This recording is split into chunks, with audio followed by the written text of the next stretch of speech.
1, 2, 3, 4. J.J. Gordon, sort of like that Indiana Jones, in that he's always sniffing out his next adventure. Yes, he is. He's always interviewing guests so he can have them on his show and they can talk about pop culture, arts, and leisure. J.J. has his flag unfurled and he likes his french fries curled, and he's fun and then he twirls as he goes to meet the world. He will march into the rain even if his ankle sprained. Take a peek inside his brain. This podcast is called J.J. Meets World. I've had maybe 7 or 8 different email addresses over the years. And I think the first email address that I gave out to people a lot was for the website excite.com. And so it was JJ_Gordon1, the number, at excite.com. And adding an underscore to it was really a bad decision, because you'd have to say underscore and someone wouldn't understand what that means, especially if they were new to the web world. And over the years, I had a Hotmail address for a little while. Couldn't even tell you what that was. Probably double J something at 347. No, I only used that for AOL Instant Messenger. So technically I had an AOL email address. I never had a Yahoo email address because I always thought people who had Yahoo addresses were late to the game. They were the Johnny Come Latelys, the like, as opposed to the people who still have their Hotmail or Excite accounts. And I don't know. I don't even know if Excite.com exists anymore. I think it's been purchased by something else, and I maybe it exists. I don't know. If they still do, and you'd like to purchase some, just go to Ask Jeeves and type in Excite or GeoCities or Angel Fire. What I love is having a Gmail address and being able to have all of my emails come to one spot, because it's like seeing all the different versions of me. Have you ever had a friend who they've got a version of their personality where they're out with their girlfriend is different from when they're out with their friends, or they're out with their parents, and so that you don't know which Tucker you're going to interact with today. Sure. Because if I bump into you at the movies and you're with a work buddy, you might be more reserved. Yeah. But all of those personalities intertwine in my inbox, because I'm getting work emails, I'm getting personal emails, I'm getting JJ Meets World emails. And so I can tell just by the subject line of which personality this person is emailing, because they don't come up distinguished, this came to the JJ Meets World inbox, until I actually get into the email. But when you read that first little chunk of it. And so I was doing some soul searching last week, and I said, well, who are the JJs that exist out there in the world? Who are the Lukes? By the way, shout out to Luke Beneke, the IT guy at my work, who listens to this podcast, and in fact, I believe made all of his buddies listen to it on a road trip. Luke? Whose name is Luke and was born on May 4th, but has not seen the Star Wars movies. Oh. What a missed opportunity there. How are you an IT guy and you haven't seen Star Wars? He occasionally he'll grab a guitar and he'll just kind of like noodle away at some some Def Leppard tune, or I have a feeling that he was someone who probably listened to Alien Ant Farm. What's the age of this gentleman? Luke is our age, maybe a little bit younger than us, in fact. I'm surprised he hasn't even seen a prequel. I think he just says I don't need to. I like stars. I don't like wars. Not a big wars fan. So anyway, who are these people? And I think if you're listening to this podcast, take a second and start thinking to yourself, am I the same person depending on who I interact with? Here's some prime examples.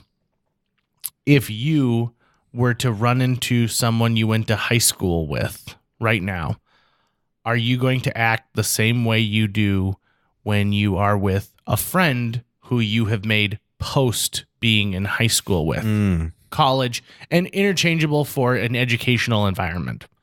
I think the people I went to high school with treat me in a certain way, the way I used to act and the way I would expect to be treated in high school because I am frozen in their mind at that particular style versus somebody I meet afterwards.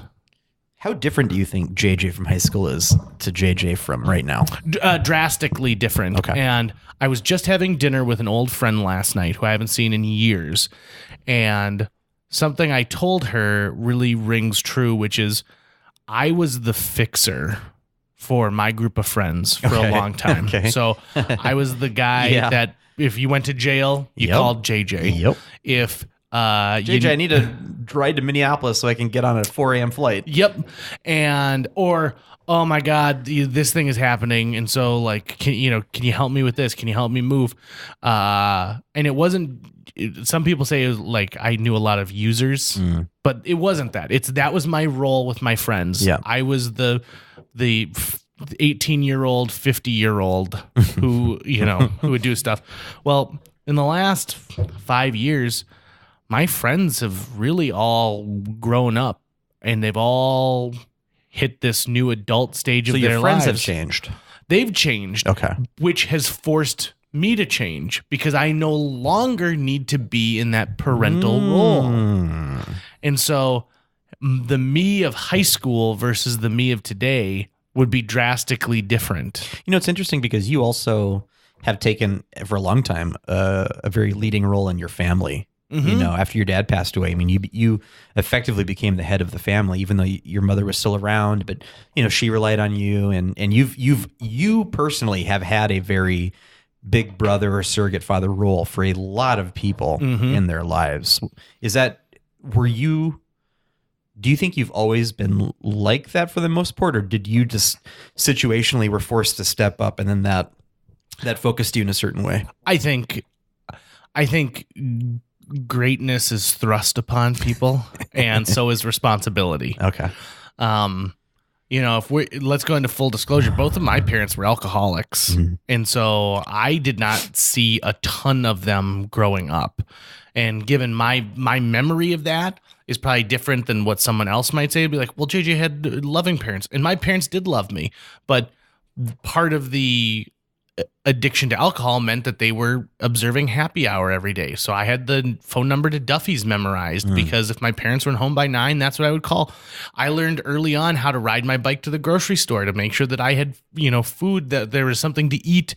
I was ordering Domino's on the regular as a kid. And while I don't take any credit for who my sister has become today, I was 2 years older than her, so I was kind of thrust into that pseudo-parental role for my younger sister. Yeah.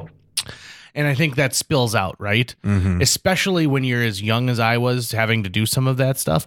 It really, it sets you up. So enabling is a huge part of people's personalities, whether you're looking for someone to enable you or you're looking to enable somebody else. And think about that with your personal relationships, right? So which are you? Have you had a boss that has walked all over you and abused you? Do you have that one friend who has always just been really crappy to you, but you just kind of keep going back because you love that person? Maybe in the back of your mind you think, well, I'm good for them. It's a good thing that we're friends because I need and enjoy friendship, but this person might need me a little bit more. I don't know if I have anyone in my life like that right now.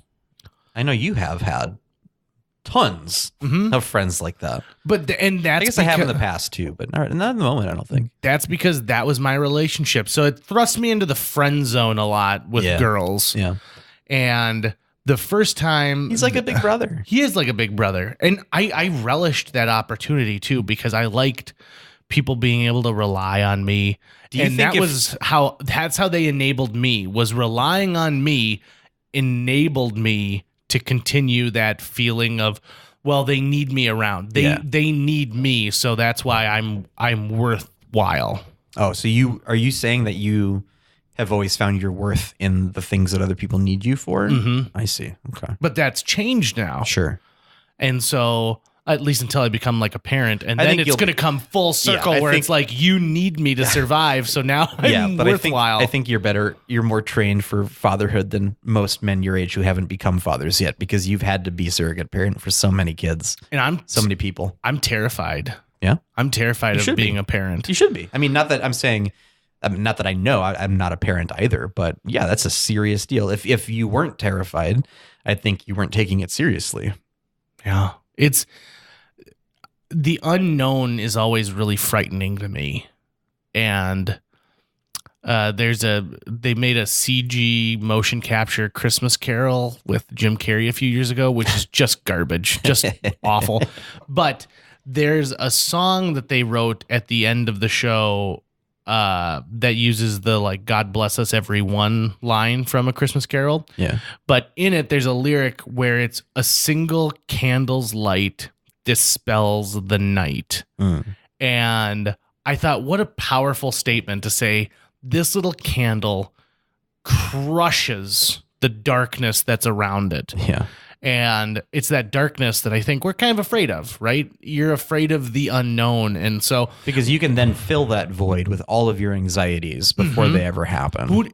You don't know what's there. That's the thing. Are you really going to fill the darkness with your hopes and dreams? Probably not. Probably not. Not unless you're the guy who wrote The Crow.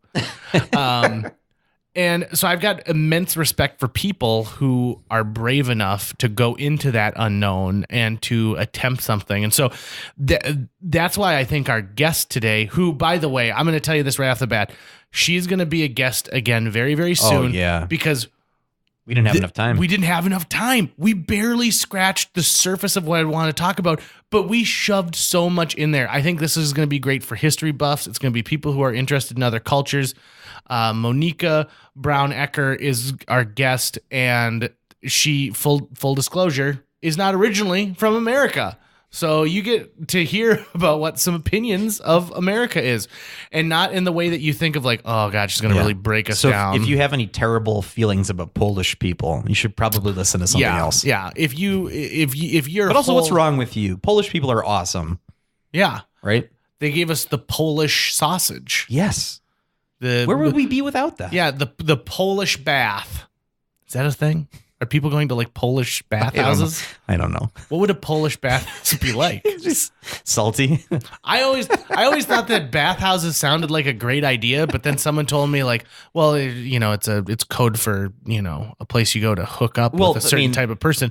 And then I thought, whoa. Is that right? Well, I mean, I know that has happened many times, but there have been many cultures too where, it's just the bathhouse. You just go there and you get your schwitz on. Get your schwitz on. I don't understand the desire to go to those, because if I'm going to get nakers, I'm going to be alone or with my significant other. It's not going to be in front of a bunch of dudes who are just hanging out there, man. I completely and totally disagree.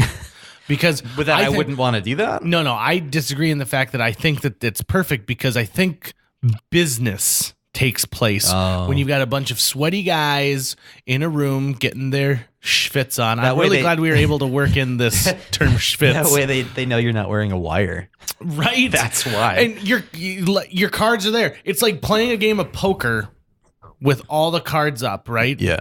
Yeah. Oh yeah, absolutely. And you get past the like, oh, he's in a power suit. You get past the like, oh man, he's so confident. Maybe he's got just, an enormous tallywhacker. It's your cards are on the table, man. And so it's just about that eye contact. Yeah. I don't want to show my cards. It's straight up eye contact. We'll get you to show your cards. And while we're working on stripping Tucker down to show his cards, you guys enjoy this episode of JJ Meets World with our special guest, Monika Browne-Ecker. JJ Meets World. Welcome to the JJ Meets World studio, Monika Browne-Ecker. We're excited to have you. Hi, I'm excited to be here. You mentioned right before we started recording, you've been reading a lot about the FBI. Yes. By that, I mean, I finished reading James Comey's Higher Loyalty a couple of weeks ago.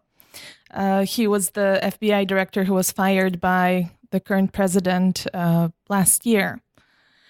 And so I finished reading his book, or actually listening. It was an audiobook read by him, which was fantastic. He's a really great speaker.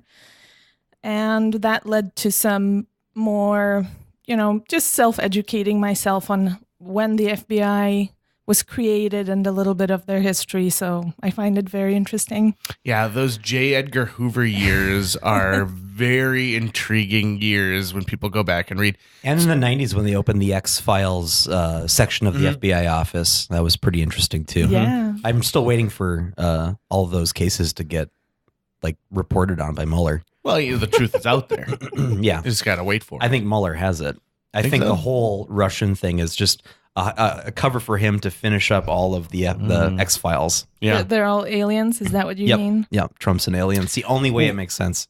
Lest we Only way it forget, makes sense. I'll put on my nerd glasses here. The X-Files wasn't just aliens, okay? It was unexplained phenomenon. Yeah, but like we know my favorite episode, which is the Christmas one where they interact with the ghosts. But the truth is out there, I think, refers to aliens. That And phrase. wasn't there an episode in a circus? Yeah. Which was amazing, and it had to do with vampires and all sorts of other different creatures. I remember a worm man as well, who was building a nest inside of a broken down building with newspapers and stuff. Is that the one where the guy coughs it up? It Might coughs be. up the beginning of the... Anyway. Yeah, No, look at that. there was an episode where I think, correct me if I'm wrong, but I think you're referring to an episode where there was a Native American myth that a man would come and eat you if you were sick, and then That's he what would it cough you is. up, Yeah. but he would keep the illness. Uh-huh. And then Mulder essentially allowed him to eat up a terminal person so that the man could finally die. Mm-hmm. I Yeah. think- Oh, okay. Do you remember that? I do. Yeah. Now And it's I really coming I loved back. that episode. The I also like the X-Files. X-Files. Hell yeah. I remember seeing the X-Files movie when it came out and just being totally enthralled and engrossed in it. And Gillian Anderson was my first celebrity crush. Was she really? Technically, Dolly Parton was my first celebrity crush, but I was 4.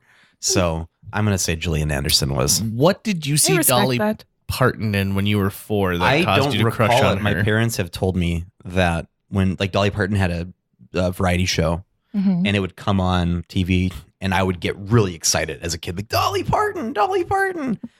I couldn't tell you why.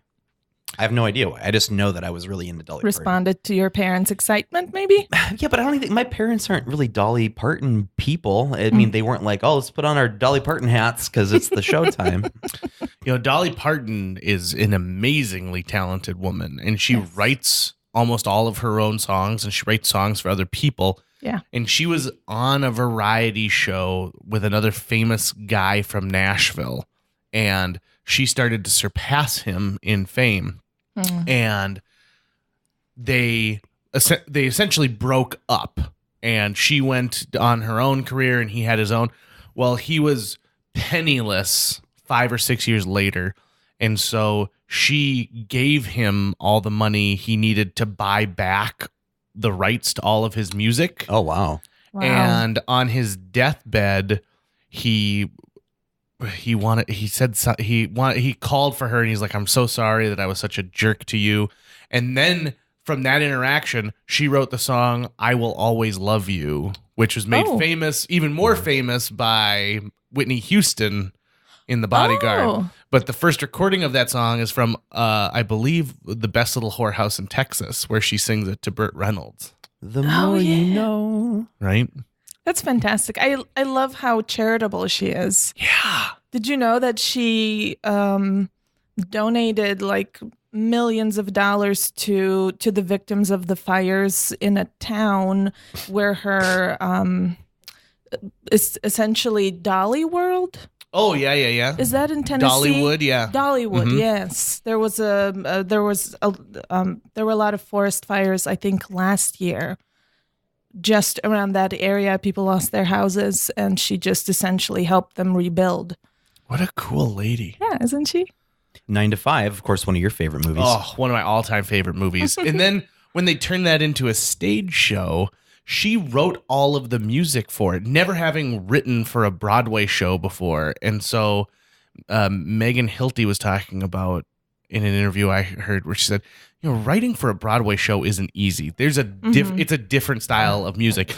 And Dolly was like, give me 20 minutes. And she had put together all of these extra tunes that fit. And I really like the stage show version of 9 to 5. I think they really hit the nail on the head with that one. I would like to see that.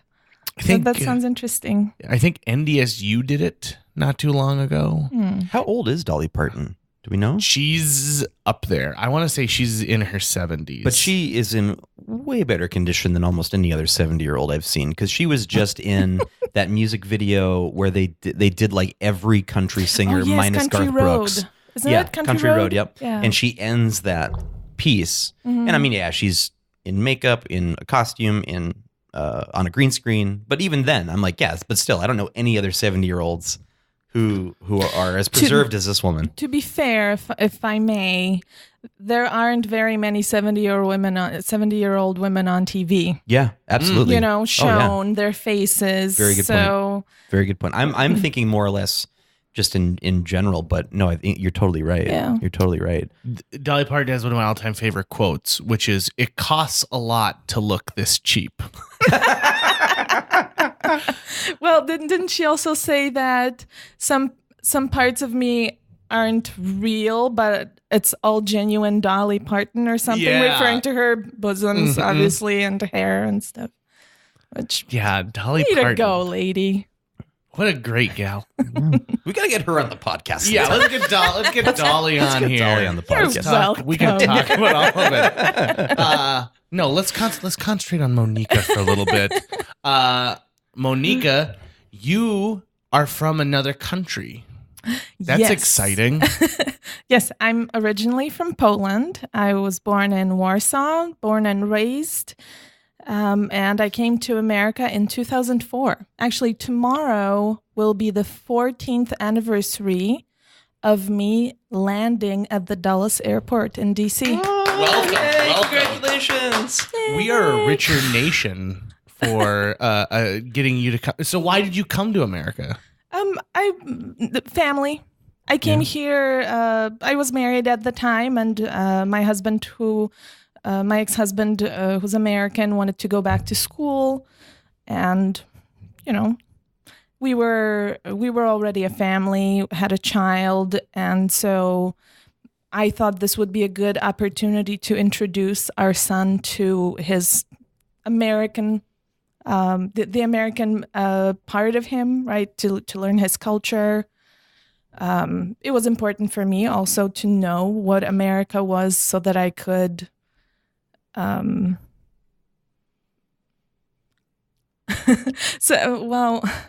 Gosh, it's such a open-ended question. When you ask someone why they're here, there are so many reasons, really.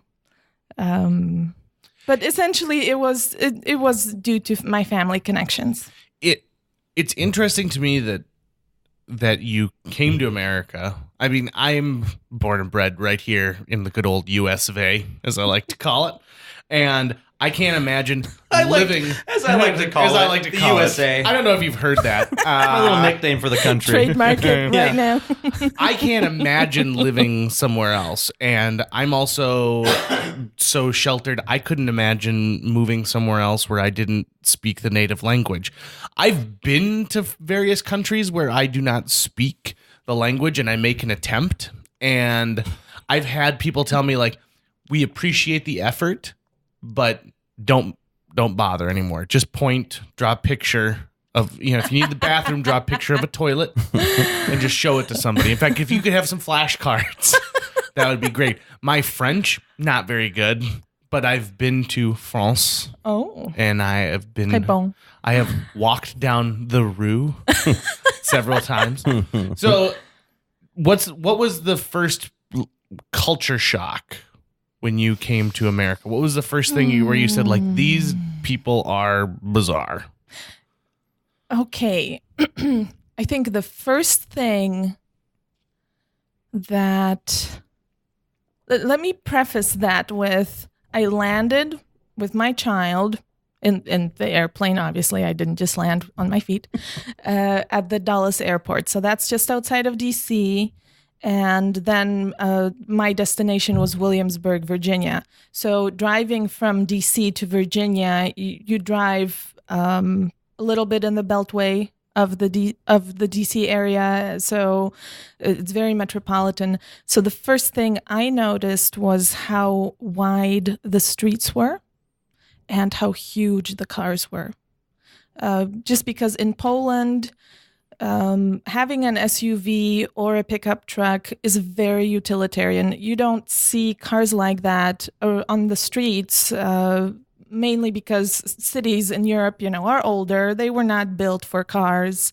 They certainly weren't built for huge cars, unlike, Dallas or Houston, cities like that in America, which are just wonderful to drive in. Even Fargo.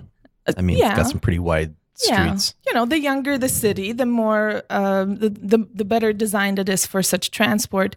But here, seeing pickup trucks and SUVs in suburban areas, it was such I don't want to say an incredulous reaction, but I thought, why? Do you all have farms? Mm-hmm. Do you have 10 children? And it's just like one woman driving this SUV. Right. Oh, I'm so cool. On her I cell have phone all eating this a hot money, dog. So over the years, I've realized that it's a certain status that people are trying to aspire to or project. But those two things were probably the first things that really that I noticed right away. My grandfather's girlfriend is Swiss. Way to go, Grandpa. Mm-hmm. Yeah. Oh, he did an excellent job with Barbie. In like 20 years, his junior too, I think. So, but I remember Barbie would come over and she would she'd summer over here, and then my grandfather would go to Switzerland during the summer. I mean, what a great life, right? That's awesome. During the winter, he'd go over to Switzerland. So one of the things that she told me, she goes, the one thing about Americans that I didn't realize until I started coming over here and spending a lot of time here is that you do things like, rather than going to your local grocer, which it would be in Switzerland just a couple of doors down, you go to a giant grocery store once a week and you buy a lot of stuff. So for her, it would be part of the morning routine to walk down and pick up 2 apples and whatever she was going to eat for dinner that night, versus here you go to a Target Greatland and you load up with a month's worth of food in one fell swoop. And she goes, maybe that's why you have such big trunks. And it was always about how big the trunks were. I definitely relate to what she said, to what you're relating that she said. I guess the first time I started to visit people's houses, the size of appliances, but just the size of houses, and just how much space a single family can take. Mm-hmm. Land, this whole... It's a whole separate subject, really. But just the size of refrigerators. And that translates to your ability to bring the amount of groceries or whatever items you're purchasing at a time. So yes, you need a bigger car. And also the fact that I think cities are zoned differently. You don't have many neighborhoods, just suburban neighborhoods where there would be a little store. Right. Mm-hmm. And it would be very inconvenient to have that because you don't also have very many apartment buildings. So if you have an apartment building, it's much easier to have a store like in the New Roberts building. The whole floor, the ground floor is commercial. And that makes sense when you have a lot of people who can access that at once. But when you have a suburban area that is just sprawling, a huge area, and you have just one store, you still have to drive your car or take some sort of cart if you wanted to just walk to your store and get those 2 apples. So to give you an idea of how that translates to my life right now, I moved to Fargo 2 years ago. I used to live in Valley City, which is about 45 minutes west from here. It's a very nice small town, 6,000 people, college Love town. me some VC. Yeah. And I lived within a 3-minute walk from the grocery store. So I could still live my European lifestyle. It's something that I really miss in Fargo, even though I live maybe a 3-minute drive from Hornbachers right now. But I still have to, get in the car, drive there. I don't walk. I can certainly see the effect on my fitness from that. But just the size and the organization of towns and cities, that all sort of influences the car industry and grocery industry, or however you want to call it. So yeah, I like I said, I definitely relate to your grandpa's girlfriend said. Mm-hmm. Yeah, Barbie. Yeah, Frau Dolmach. In fact, when I visited her in Switzerland and I called her Barbie at one point, there were some people who kind of looked at me like, "Oh, what are you doing?" Because that is the way I've always known her, is to call her by a nickname of her first name, but that's just not the way things are done in Switzerland. Even or is Barbie like a Swiss word for shithead? No, it's but even her son's wife, her daughter-in-law would not call her Barbie. Well, she would call her hello Barbara, and it's a little more formal than it is. But for me, she's always been Barbie. Recently discovered that my grandmother's nickname is actually an Italian slur. What? Yeah. So my grandmother, my dad's mom, Mary Ellen Lucas is her name, my favorite person on this planet. But we call her Mama Luke. Yes. Right? Mama Luke. That's what we've been calling her. Well, a couple years ago, I was in Gary, Indiana, doing some video shooting, and I was hanging out with a guy named Dom Nero, who was like you would have cast him in the Goodfellas, right? He's a good, he's a good. Give me that prosciutto. Yeah, exactly. The prosciutto. How's the gravy? And he was talking to my buddy Fred, and he goes, "Oh, you're a Mama Luke."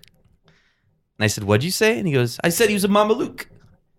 And I said, "What does that mean?" And he goes, "Mama Luke means you're an idiot. You're a moron. You're stupid." Oh, no. And so I found out we've been calling my grandmother a moron for like 40 plus years. Bummer. You haven't, because you're not using it in that way, right? Had any Italians been around. That's how I've been using it. Had any Italians been around, they would have been like, "Oh, you're so mean to your grandmother. Why do you all call her as the lovingly, moron?" okay? It's lovingly. We're not even Italian. Every time the Lucases go to Olive Garden, they're not only family, but they're also concerned family, because why are they beating up a lot on of an old authentic woman? Italians at Olive Garden, probably washing dishes. Oh my God, I love that. That's hilarious. What? So you moved to the United States, and you've lived in places other than North Dakota, obviously. Yes, I spent the first few months in Williamsburg, Virginia, Colonial Williamsburg, an amazing area. I think everybody should go there. You probably know more about the history of this country than I do, if I'm going to be honest. I don't know. I mean, we'll find out. I'll prepare a test. So I lived in Virginia. I lived in Oklahoma, in Norman, also a college town, University of Oklahoma. Town, well, size of Fargo, maybe a little bigger, but and then I moved to Valley City and now Fargo. So my knowledge of America is small to medium-sized towns. I've never been to New York or Chicago or Cleveland or Seattle. I would love to go to those places. Those are maybe not Cleveland, but those other cities are iconic, right? Gary, Indiana. So yeah, you can avoid Gary, Indiana, even though there's a great song about it from You the can Music avoid Man. Atlantic City. Big Yeah. time. Duly noted. In Royal Atlantic City. So, I've lived in medium-sized towns. I've traveled quite a bit. So my knowledge of this country is mostly confined to the South, Southwest, Midwest, and some of the Eastern coast. My knowledge of Poland is nothing. And I know it was You're a not World War alone II in turning that. point. I know the World War II stuff. That's about it. I'd be even hard pressed to get some of that. I've always been curious, though, and this maybe you can shed a light on this. So I've always been interested in how Germany teaches World War II to its students.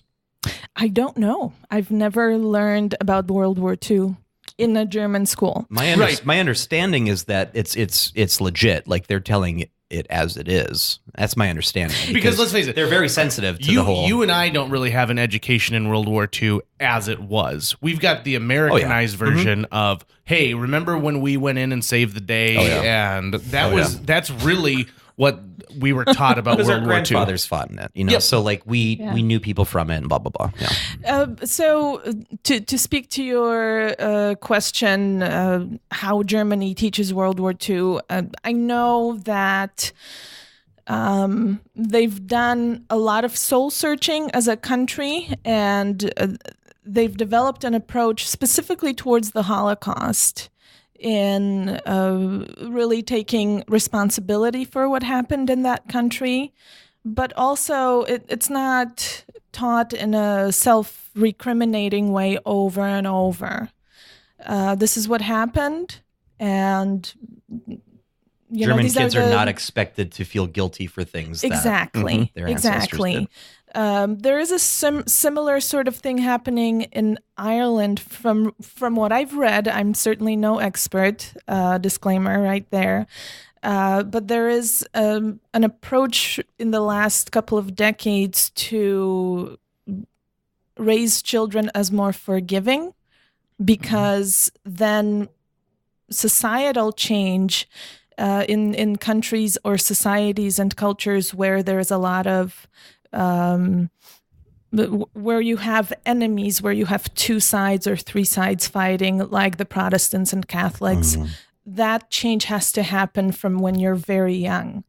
So I think true. in the late 80s, there was a forgiveness program that was started in Irish schools to teach children how to be more forgiving about the smallest mistakes that their friends make, so that they can learn how to grow up to be adults who can forgive bigger things, like what your grandpa did to my grandpa, sort of a thing. So in Germany, I don't think I've heard of that forgiveness program specifically, but history is what it is. And I think in general in Europe, we have a different relationship to memory, historical memory, than America does.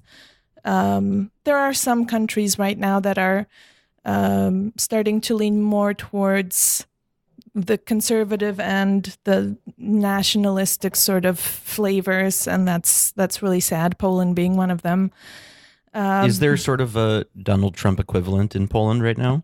Yes, about a year before Trump was elected, Poland elected a very similar man. After many years of very pro-EU government and prime ministers. So for me personally, even though I no longer live in Poland, that was very hard to see. And it is the older population that's sort of driving, just like in Great Britain, during the Brexit vote, that there is an older, more and also more provincial part of the population that's driving this sense of we want to go back to how it was, to our glory days, quote unquote, whatever that means to people. So we're seeing in Europe, in several countries right now, Hungary, Poland, Great Britain, I think there is a very right-wing party that just became part of the new populist government in Italy. And I think there is one that's fairly small in Germany that's kind of rearing its head. So, yeah. I think you make a really good point about the generational divide. And that actually came into my mind, too, when you brought up Ireland. Because Ireland just had a massive referendum passed on legalizing abortion by a massive majority, by an overwhelming majority. Of course, Ireland being a very religiously conservative Catholic, mostly Catholic country. And that was largely driven from the new generation that's grown up that doesn't hold on to a lot of the same, have a lot of the same conservative opinions as an older generation would. And I'm wondering if these authoritarians that are popping up all over, as you're kind of saying, are supported by an older generation, if what we're seeing is really this worldwide older generation in its last throes who are very afraid of change and a better a world that they see as being worse, and that they're the ones who are maybe driving that. Would you agree with that, or maybe something different? I would say that there is certainly a tendency. I think political change happens over decades. There may have been signs towards it that we ignored 20 years ago or 10 years ago that historians will bring up to the light, a few years from now. But going back to what you said about Ireland, and the recent vote striking abortion law, yes, the younger generation was very involved with that, but I think women of all generations were also very involved with that because it was something that was directly affecting them. But in terms of the sort of more nationalistic or just in general more conservative politics that are popping up, in more and more places, I would be wary of saying that it's just the old people. I don't think so. I think it's anyone whose voice hasn't been heard. Because in the last American election, didn't we see people from poorer states, smaller towns, the working class coming out to vote? I think it's the people who didn't see themselves represented in the media. That was definitely, I would argue that that's definitely a part of it. Yeah, without disagreement there, but. In Brexit, I think that would be true. But I think if the only issue, if we took out all the other issues that Trump supporters wanted, if the only issue on the table was they felt they weren't being represented, I don't think their guy would have been elected. I don't think that's enough. I mean, that's definitely part of it, but there's more to it than that. There's a lot of xenophobia. There's a lot of fear of other. There's a lot of that stuff that's going on, and it doesn't mean that. Yeah, but that was some of their fears, and now there's somebody who's speaking directly to those fears, and they felt so disenfranchised. I read an amazing piece about how the Republican Party in the 80s said, we're going to go after wealth. We wanted to be the representation of the middle class, but we're going to go after wealth, which represents power. And so that's why you see a lot of Republicans who fight for tax cuts for, wealthier people. When you say go after power, you mean as a base? Yes. Okay. Yep. And then you had the Dems, and the Dems made a choice to be the party of intellectuals. And so they decided to give up on this lower income group of people and focus on people who they felt, were a little more college educated, or people who supported the arts, the things that they saw as the foundation of what their party represented. Sure. And so there was this pocket of people who no longer had someone speaking for them, and they were disenfranchised, and so they chose to stop stop voting because no one represents. Why would you vote for the lesser of two evils, right? You've got two people and neither of them are speaking towards you. And so election after election after election after election goes, and all of a sudden we get a candidate who comes up and starts saying the things that they're like, oh, I just had that conversation at work the other day. And, like that snooty, gal over there stopped listening to me, but me and my three other buddies were talking about this, and he's saying the same things that I was saying that, my nephew says I shouldn't say, that college-educated twit. Yeah. And but if the president is saying racist shit on stage and you're like, that was the same racist shit I was saying today, right? I don't really care that you have a politician that's speaking for you. I care about the fact that he's saying some evil shit. Right. But that's you. But what if you didn't have someone who is, and so now all of a sudden it's like they've got someone who's speaking for them. So I think that's why we saw a voter turnout that was so, they're like, Jesus, some of these people haven't voted in their entire lives, but now they are, and a lot of liberals didn't vote, right? And a ton of women voted for Trump, which blew me away.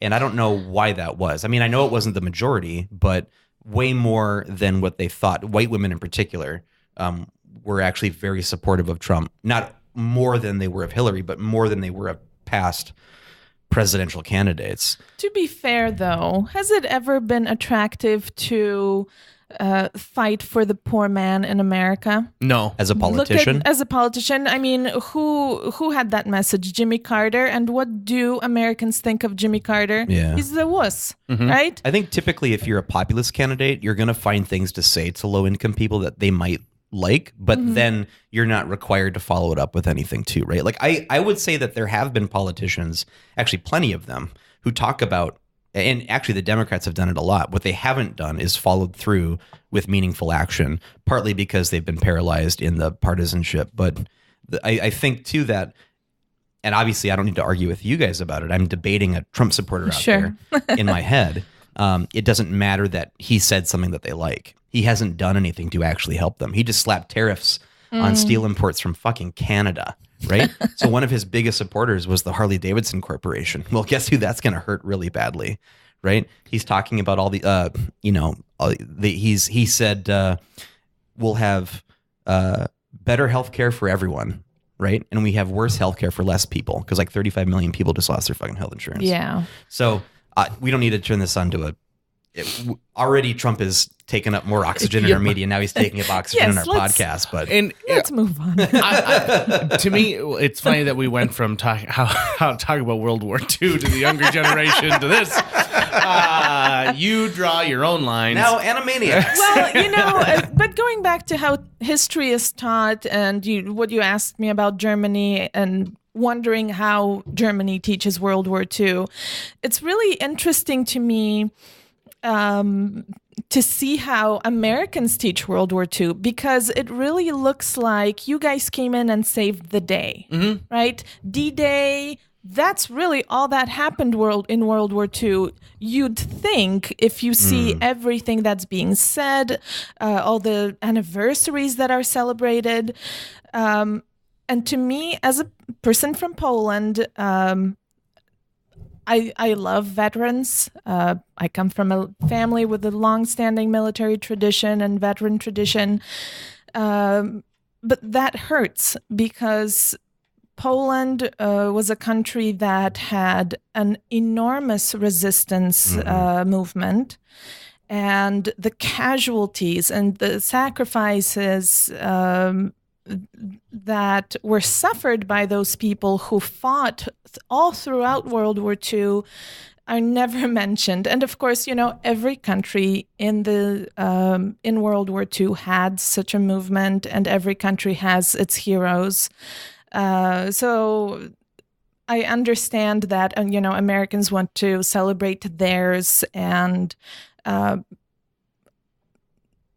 that's why, certain events are lifted up as opposed to the entire history of World War II. But when I was a child or a youth in high school, you kind of had a two-stream way of learning history. You would have two textbooks, history of Poland and general history.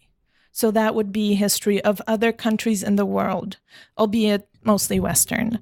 And I don't see that now that my kids are learning. They just aren't learning that bigger picture, and that irritates me. Was it was Poland the country that was the target of the Blitzkrieg in World War II when Poland was invaded by Germany? Well, that's how World War II started. Yeah, okay.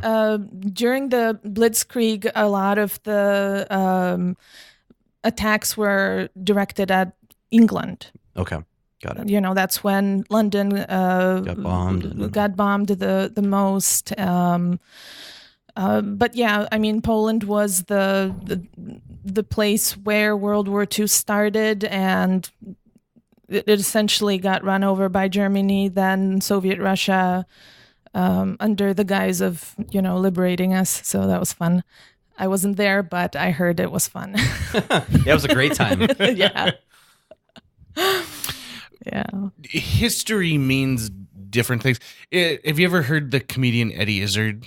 Yes. Yeah. So he does a great bit where he goes, "Oh, you Americans, you're so proud of your history. You're like, this is a building that has been fully restored to the way it looked 50 years ago." No, surely not. No one was alive back then. Yeah. And he goes, but in England, we've got castles everywhere. It's, you're driving around, there's another bloody castle. His flag bit plays in my head at least once a week, still to this day. Do you have a flag? You have a flag. I love Eddie Izzard, and even though Eddie Izzard and I are from different countries, there is, having that common target of humor, that being America, I definitely relate and love what he says. Now I'm going to respond with a little story. So when I was 18, I moved out of my parents' house. They lived in the suburbs of Warsaw. And I moved into an apartment in downtown Warsaw. It was close to the university, close to work. And I also lived right near this beautiful park, which is called the Saxon Garden. Before the war, there was a palace there. And towards the end of the war, the palace was gutted and bombarded. There were explosives that were inserted by the Germans in the walls. And right now, what's left of that palace is a little bit of a facade, maybe the length of 2 of these offices. But it's there. It has been, repainted, somewhat restored, and that bit of a facade now houses the tomb of the unknown soldier. So the ashes of soldiers that died and haven't been identified are stored there. But so the reason why I bring it up is because I started living there. I started a family. My son learned how to walk on in lanes of that park, and he loved going to see the tomb of the unknown soldier because there's a 24-hour military guard that changes every hour. So you can see the soldiers marching, the soldiers who guard that tomb marching every hour, and trade places. And he just loved watching that. They're in their regalia. They have, guns. It's really kind of cool. And it's also a tourist attraction. So when my son was maybe 2 years old, we were there. It was some weekend. Weather was nice, so I was out with the stroller, and I see this couple with a lady, and I can tell she's a guide because she has a book and she's pointing to things, explaining things to them, and I can also tell instantly that they're Americans. They have perfect teeth. They have polo shirts, khaki shorts, both the man and the woman, huge white athletic socks, and white athletic shoes. Yep. Mm-hmm. Yep. And American. Cardigans tied around their waists, or over the shoulder. You're forget. describing every go on a cruise poster I've ever seen. A retired middle-aged couple, a middle-class couple that is finally taking stock of their earning years, and they get to do the things they deserve to do, right? They're traveling. So, not to be too ostentatious, I'm kind of, steering my child's stroller around and listening, eavesdropping on their conversation, trying to hear what their accent is, where they might be from. And I'm hearing this woman who's their guide explain what the park is and the facade that holds the tomb. And the woman looks at it. I'll never forget it. She looks at the guide and she says, well, I don't understand why they just don't fix it up. This was 16 years ago? No, 14 years ago, maybe. And I will never forget it. I just wanted to smack her. Yeah, that lady does not deserve a retirement now. Take her retirement away. How do you explain why this is important? Obviously, I don't have that emotional reaction anymore. It's funny to me. And I understand why a person would say that. But it is sort of an exemplary sort of behavior of what happens when you have older buildings and they get demolished. You build a parking lot, or you build a new building like Roberts Street, just nearby, rather than renovating something or building something more in the style of the older buildings that are in the area. I have a theory on that, which is, do share. We in especially the upper Midwest have lost skilled tradesmen in different things like plaster work or working with old buildings. And so because we don't put a value on those things, those skills are dying away as these people are passing away. And it's not like it used to be where you'd have a journeyman, you'd have an apprentice, and you would teach those things to it. And so for big companies, they're like, well, it's just rather than paying this one guy who gets to set his own price, it would just be cheaper for us to tear down the building, put up drywall, we go get at the Home Depot and be done with it. And so I think that part of it, and there are pockets that I have noticed in the last couple of years where people are starting to come up, and there are people who are graduating from college with art degrees who are learning plaster work. And so because they see it as this art, it's this lost art of making these beautiful crown molding pieces. Yeah. And so they can go in and they can restore those things.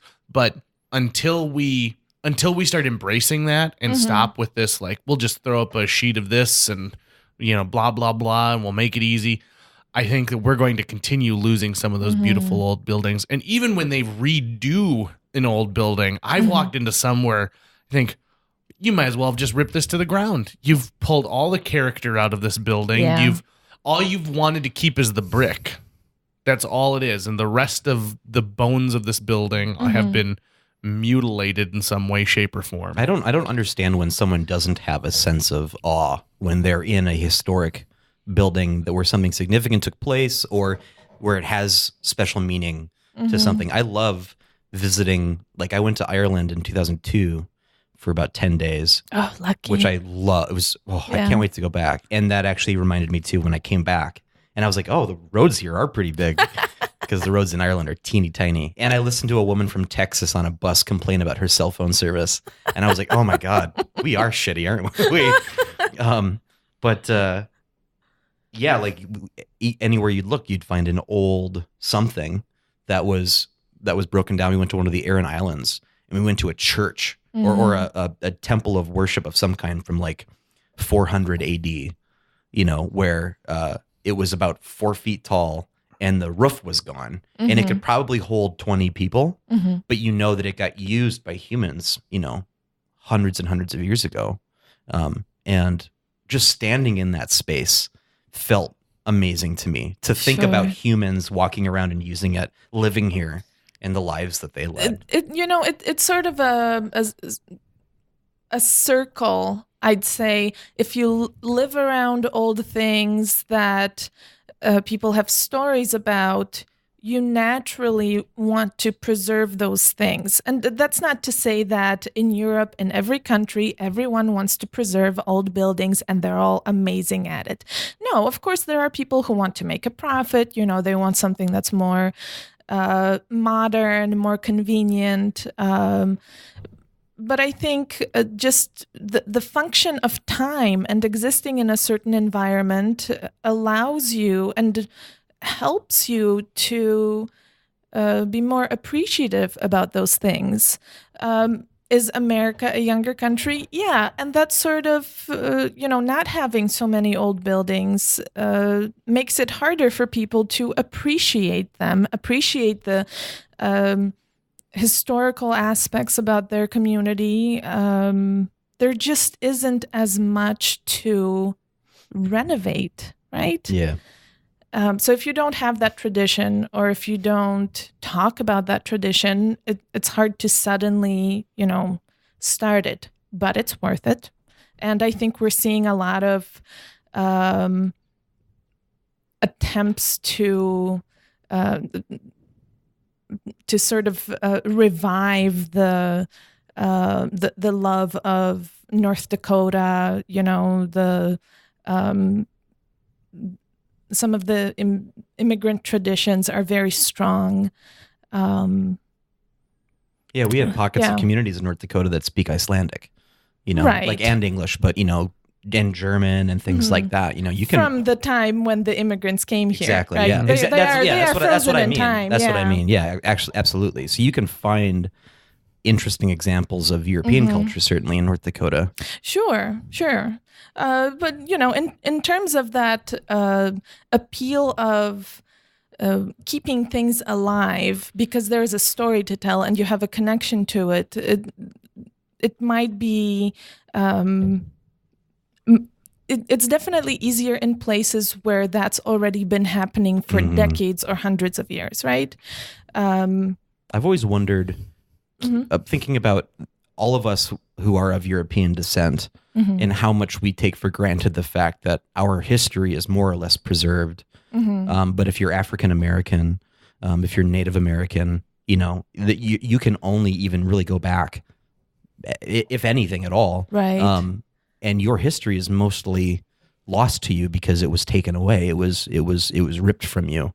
And I love thinking about my ancestry and history and stuff like that, but I don't spend enough time thinking about the fact of how lucky I am that most of my history was preserved and I can look back on it. I've got a family tree traced back to Saxony. Wow. I can really dive into that, but someone whose ancestors were either kidnapped and sold into slavery over here or whose families were just massacred en masse, they don't have that kind of access. That's just such a shame. It is a shame. It's really heartbreaking to watch from... That was my dog. If you can, I don't know if that picked up. She's so cute. It is really sad to see... when Black Panther came out a few months ago, I remember watching this, just all of the interviews of the cast repeatedly.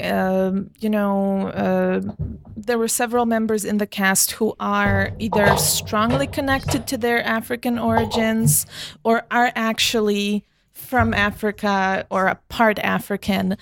And so they would speak their language or their parents' language. And then you have Chadwick Boseman, whose parents have, were not parents, but his family was brought to America into slavery, and he doesn't know. He couldn't connect with that. I remember one interview specifically where he said that... going to Africa on the tour, on the media blitz about the movie, he wasn't able to have that going home sort of an experience because he doesn't know where his family is from. And it's the magnitude of that loss. It's staggering to me. It's something that I think about quite a bit as an immigrant. People ask me very often, why did you come here? How long have you been here? Blah, blah, blah. And so the same questions I asked you at the beginning of this basically, podcast. you've gone through a JJ Meets World podcast at least once a week since 2004. I mean, it's inevitable, and there's nothing I can do about the fact that people are interested, and I'm glad they're interested, although sometimes I simply don't engage because I don't have time to tell them my life story. Maybe I'm just not interested in sharing about my... Just give them the link to this podcast now. Be like, there you go. I recorded it for you. Especially if they're a Trump voter. Oh, gosh. So Lost my train of thought there. Well, I know you're also very heavily involved in theater. Uh-huh. And so what does theater mean to you? To me, theater is a part of me. I've been involved in theater. I've been doing theater for 21 years now, with, breaks here and there for being a mom and stuff like that. But it's something that I started before I went to the university, before I was a teacher, before I was a mom. So it's a very integral part of who I am. And theater to me personally is centered around observation of environment and gleaning bits and pieces, details, stories, and a conversation with a person or a community. I'm definitely not a traditional theater person, the way that I've observed theater people to be in America. And the reason for that is theater in America is something very, very structured from an early age. You have it at school, you have a drama teacher, you have a budget for it. And yes, that, theater budget is its own separate subject. Yeah. But you learn a very specific way of doing theater since from the time when you're young. You have, you learn the lingo, you learn how to make things, you put on a show, you kind of understand that sort of system very early on. And there's nothing like that in Poland. There might be drama class in your local rec center, but we don't have theater in schools.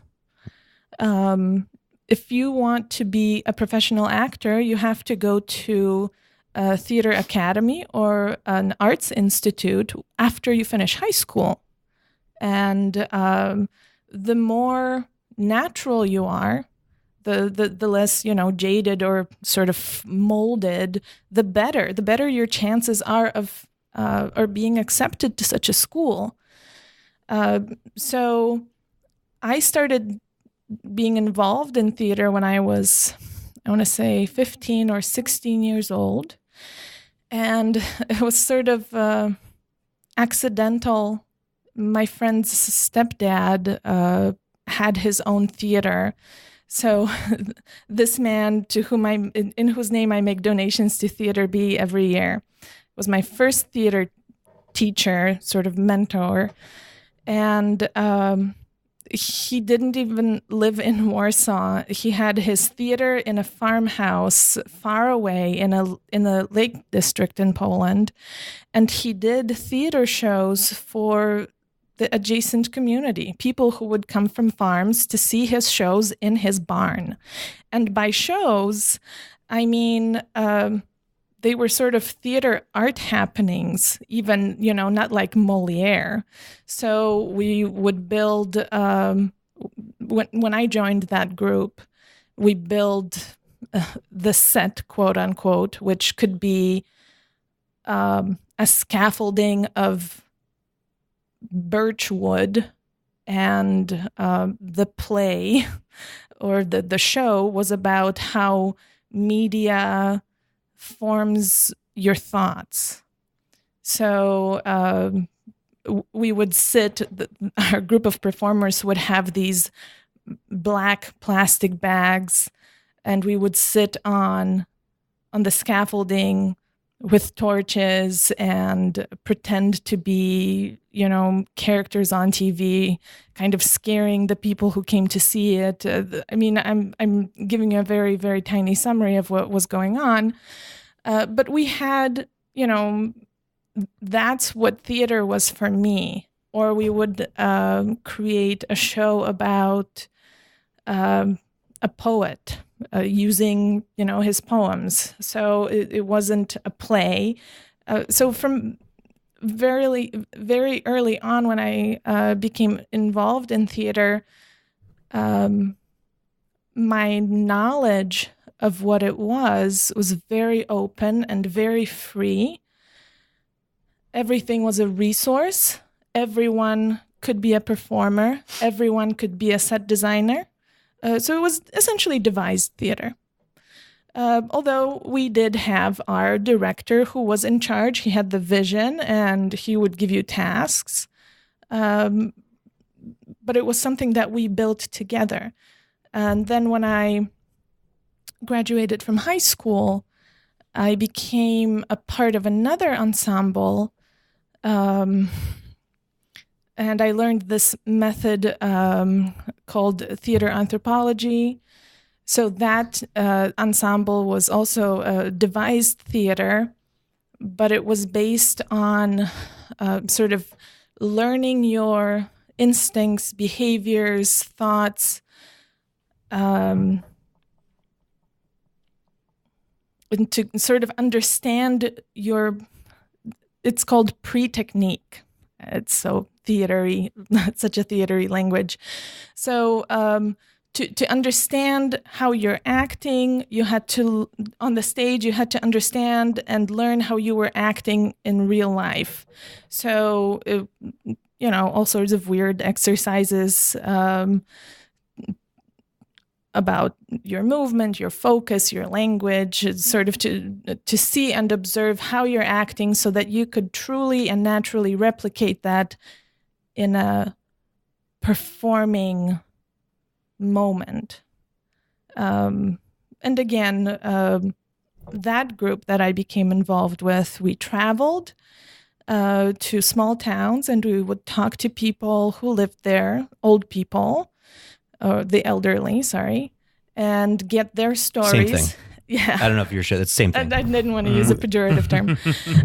Old isn't pejorative, is it? I don't know. To some, maybe. I guess if you go old people. Okay, fine. Context is everything.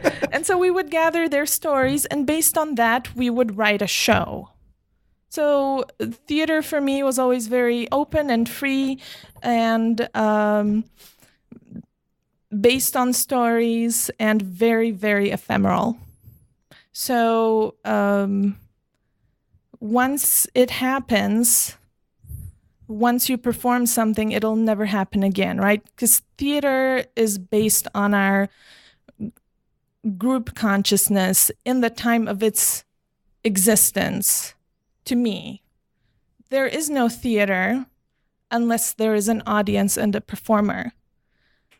And unless a show is happening, unless you're telling a story, and you're all deciding to believe and collectively react and feel and think, there is no theater.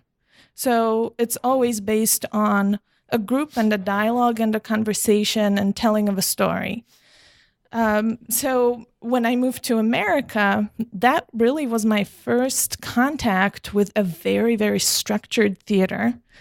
That's not to say that I didn't study, plays and stuff like that back in Poland, but in organizational terms, this was my first contact with that traditional theater that kids learn in high school here and, move forward to community theater or whatnot. And And I've been involved in several community theaters. I've started my own production company in Valley City with friends. And now I'm involved with 2 ensembles in Fargo, Tin Roof, and Theater B. So, doing things together, telling a story together for other people, that's what theater is to me. Very long answer to a short question. Monika just became an ensemble member at Theater B, an official ensemble member. She's been part of the Theater B family for a while, but she's such an ass kicker at everything that we were like, we need to lock this lady down. Oh, no. So she's with us. She also, she said with Tin Roof and other groups in town. But Monika's been one of the great secrets of Fargo theater that a lot of people haven't known about. Now we got her. That's hilarious. I think we're incredibly fortunate to have you in our community. Absolutely. Thank you. It's definitely one of those. It's definitely one of those things where we are a richer community for your experience, because my theater training is this is the piece of tape you're going to walk to. And that's about it. Try to be louder, please. Yeah, a little louder. Monika, thank you so much for being on JJ Meets World. I know. Thank you. I know that you get asked a lot, where are you from? Where'd you come here? Probably the only other thing that you probably get asked all the time is, could you say something in Polish, please? So I was wondering if you could maybe make a pitch to any potential Polish listeners out there that they should listen to JJ Meets World in your native language. I would love to. Witam. Tutaj podcast JJ Meets World. Jestem gościem podcastu. Jestem razem z Tuckerem i z JJ i rozmawiamy o historii, o Polsce, Ameryce. Mówimy też o teatrze. Także bardzo się cieszę, że tutaj wszyscy jesteście. Mam nadzieję, że będziecie słuchać podcastu co tydzień. Ja jestem gościem tylko w tym tygodniu, ale każdy epizod tego podcastu jest bardzo interesujący. Jest tutaj wielu artystów. JJ zaprasza ludzi z Fargo, którzy naprawdę mają dużo ciekawych rzeczy do powiedzenia, także bardzo się cieszę, że nas słuchacie i do usłyszenia. So we're going to get a translator to translate that so that we know what insults you just said about JJ. No, I could tell it was very genuine because she made eye contact twice during it. I rolled on the Tucker. Yeah. Maybe I was casting a spell. You don't know. You wouldn't be the first or the last. So tell us where people can find you. The next show I'm doing will be Chaperones. It's a play that my husband wrote, and we open it on June 7th at 7:30 at the Stage in Island Park, also known as the home of FMCT. This show will run from the 7th to the 10th of June. Then the next thing I'll be involved in is the season preview on August 7th at Theater B, so I hope everyone will show up for that. And then we have the start of the new theater season in September, so keep your eyes and ears open for anything happening at Theater B in the fall. Monika Browne-Ecker, thank you so much for joining us on JJ Meets World.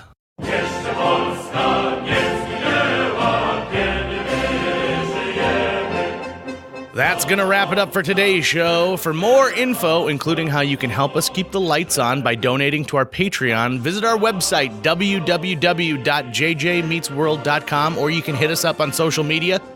We're on Twitter, Facebook, Instagram, and all the sites that you fancy kids are using these days. If you'd like to stay up to date on new episodes of JJ Meets World, don't forget to subscribe to us on iTunes, Google Play, YouTube, or wherever you consume the podcast that you love. JJ Meets World is produced every week by Tucker Lucas. You can find out more about Tucker's work by checking out www.moonbasemaria.com. And folks, just remember, this is the time when you do what you want to do. Play another episode of JJ Meets World.